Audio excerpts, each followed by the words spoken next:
Vamos dar continuidade então ao estudo da convecção natural, né? Imagina que você incline a sua placa, o que a gente viu anteriormente da placa vertical, e aí a gente inclina de acordo com o ângulo θ aqui. Então, se a sua temperatura da superfície for menor do que a temperatura do fluido que está ao redor, o que vai acontecer, né? Você vai ter a atuação da força de campo aqui. Essas duas faces do sólido, né, de temperatura estão iguais, então quando o ar entra em contato aqui com a temperatura mais baixa, ele fica mais denso e aí você tem a ação da força de campo aqui, então puxando como se fosse essas porções, né, de ar que vão ficando mais denso. E a parte de cima da placa, o fluido ganha também, né, densidade, e aí só que no caso aqui você tem a ação da separação aqui do sólido, então ele escoa sobre o sólido. A mesma coisa acontece quando o fluido é aquecido, então novamente na parte de cima da placa ele é aquecido, fica mais leve e essas porções de fluido são separadas e sobem. E na parte de baixo, devido à ação aqui também da superfície sólida, o fluido fica aquecido também, fica mais leve e aí ele escoa sobre o sólido, né? Ganhando velocidade. Bem, então o que vocês têm que se atentar é que aqui você tem que a ação do seu campo, né? Ele é de acordo com esse ângulo θ. Então, lembrar de multiplicar a gravidade aqui por um g cosseno θ, ok? Para ângulos entre 0 e 60 graus. Então, você pode usar a correlação de Churchill-Chu, que a gente viu na aula anterior, para ângulos de 0 e 60 graus, desde que você substitua aí o valor de gravidade por g cosseno θ, ok? E aí você tem casos de placa horizontal. Bem, as placas horizontais você tem que analisar também se as temperaturas, né, da face inferior e da face posterior são iguais ou não. Aqui no caso eu tenho exemplos em que a face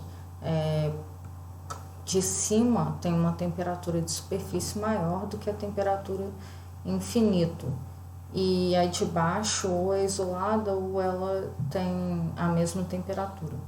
Aqui, esse caso é exatamente aquele caso do videozinho que eu mostrei na aula anterior, né? Você vê que formam-se também essas divisões aqui na sua camada limite, porque o fluido é aquecido quando entra em contato aqui com o sólido e ele ganha velocidade e sobe assim, dividido também em porções. E a mesma coisa se a temperatura da superfície da placa é menor do que a temperatura do fluido. Então, você tem a ação de campo aqui, né? Que você tem a ação do empuxo, e aqui você tem a ação de campo e empuxo, né? Devido à variação de densidade aí. E aí você tem algumas correlações empíricas também, se atentar sempre às variáveis aqui em relação ao número de Rayleigh.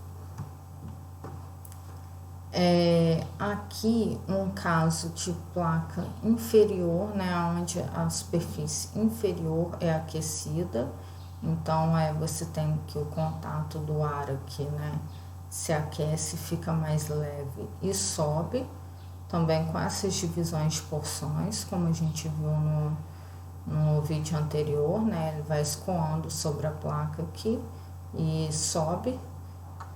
Depois consegue passar por esse empecilho, né, no caso que se torna o sólido de subir naturalmente. E aqui é onde você tem uma placa resfriada. Então, uma placa resfriada acontecendo na parte superior, acontecendo justamente o contrário, né, o inverso desse primeiro caso aqui. Então, você tem um ganho de densidade e aí fica mais pesado e desce. Bem, caso de cilindro horizontal, a superfície externa, né?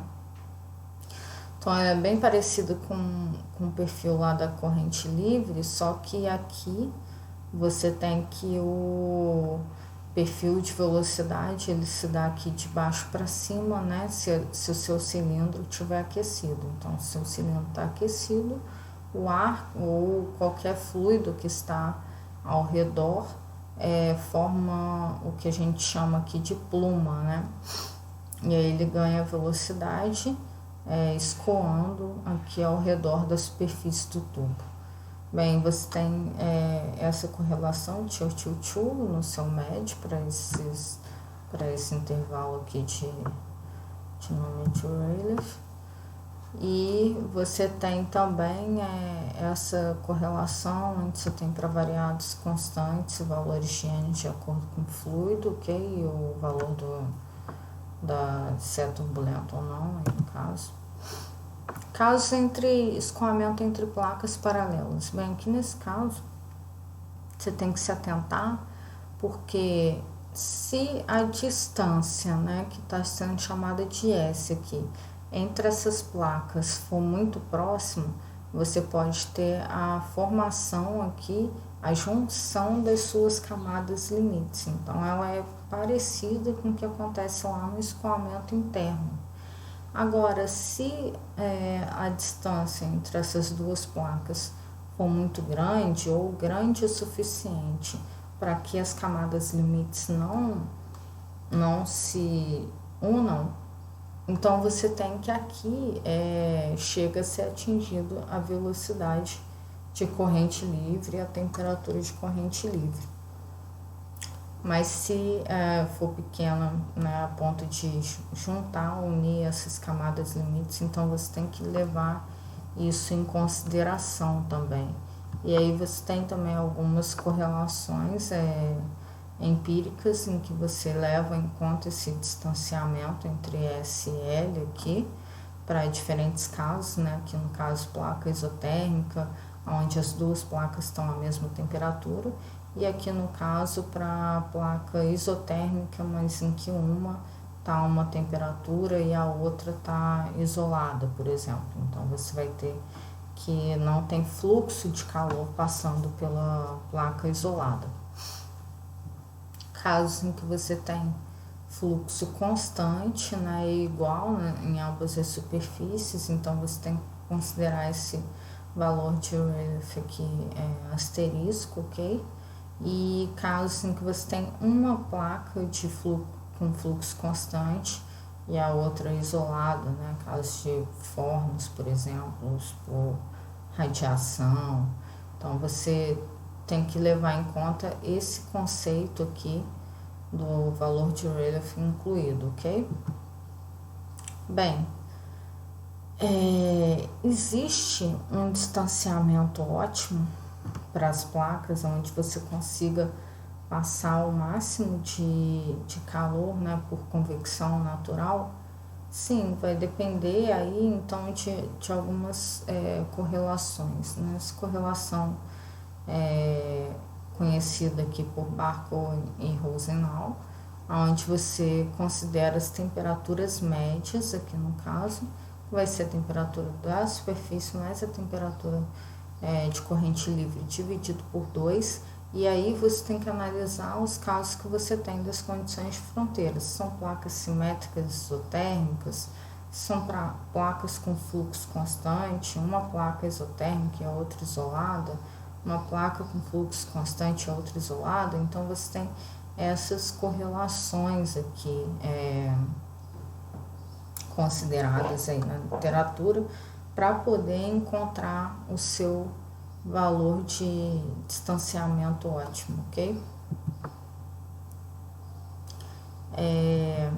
Bem, casos em que você tem cavidades retangulares, então aqui no caso não é um canal, você tem uma cavidade, né, um espaço fechado, e aí você tem que analisar também se a parede tem temperaturas diferentes ou não.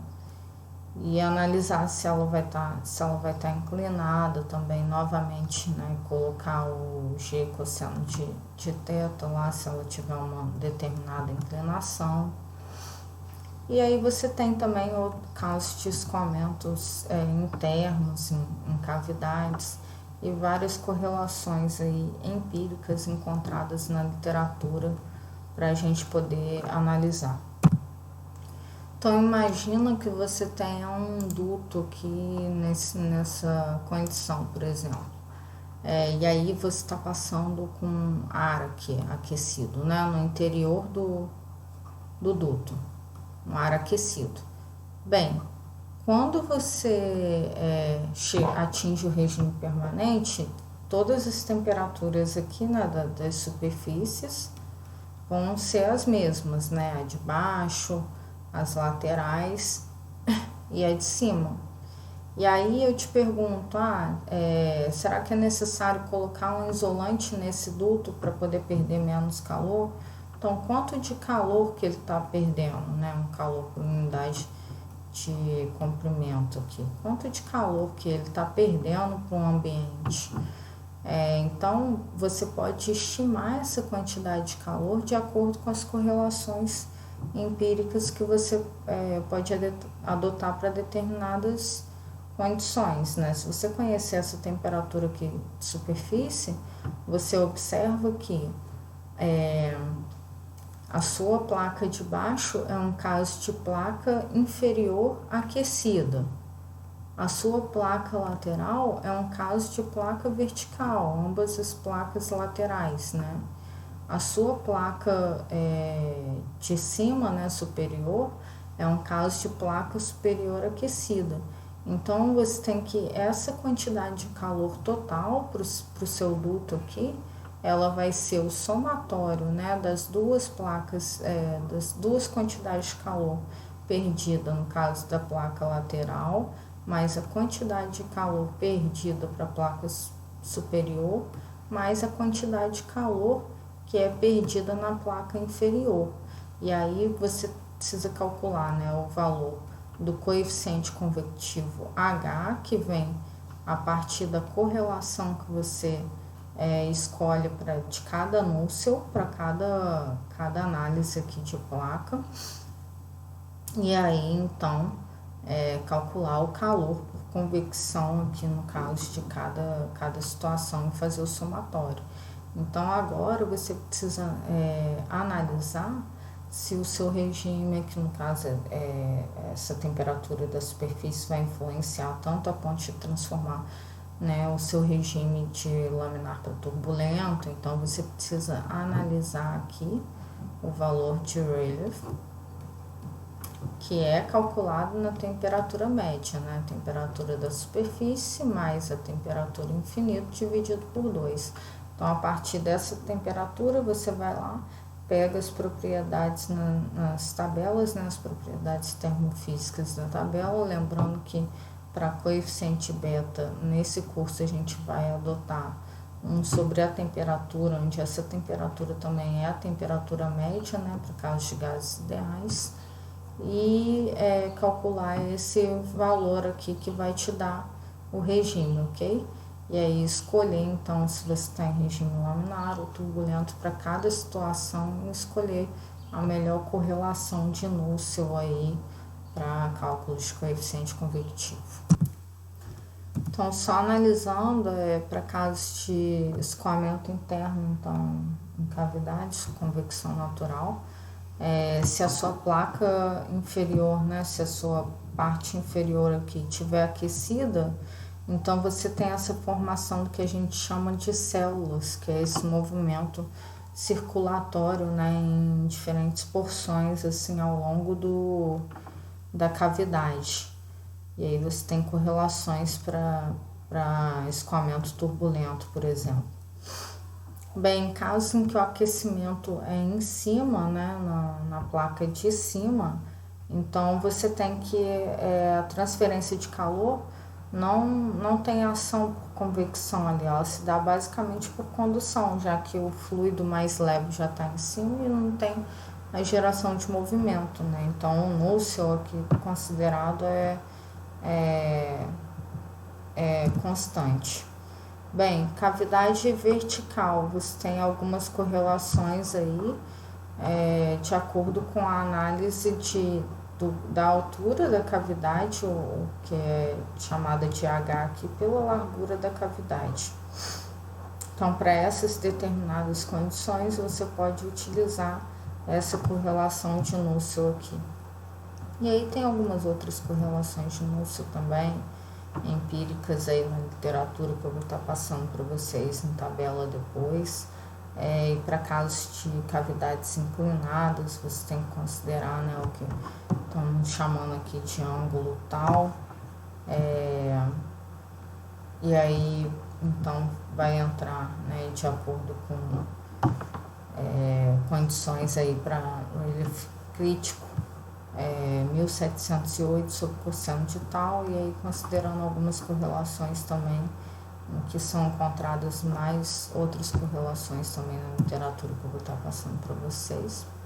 Casos de cilíndricos concêntricos, né, é só importante você analisar como que acontece o fenômeno físico aqui da transferência da convecção, né? Lembrando novamente pelo gradiente de densidade aqui, se o cilindro interior está aquecido, então ganha-se velocidade, e aí depois perde densidade, aliás, a densidade fica mais pesada se o cilindro externo aqui, mas a parte interna do cilindro externo tiver uma temperatura menor do que a superfície externa do cilindro interno dele. Ok, então a partir de agora, sempre analisar, né, a razão entre o valor de Grashof e Reynolds, para você saber se o que é predominante, se é a convecção forçada ou se é a convecção natural na questão do seu fenômeno físico a ser analisado. E se você tiver influência relevante dos dois, considerar que você tem um valor de número de Nusselt misto, ok? E aí ambos os fenômenos se tornam relevantes aí.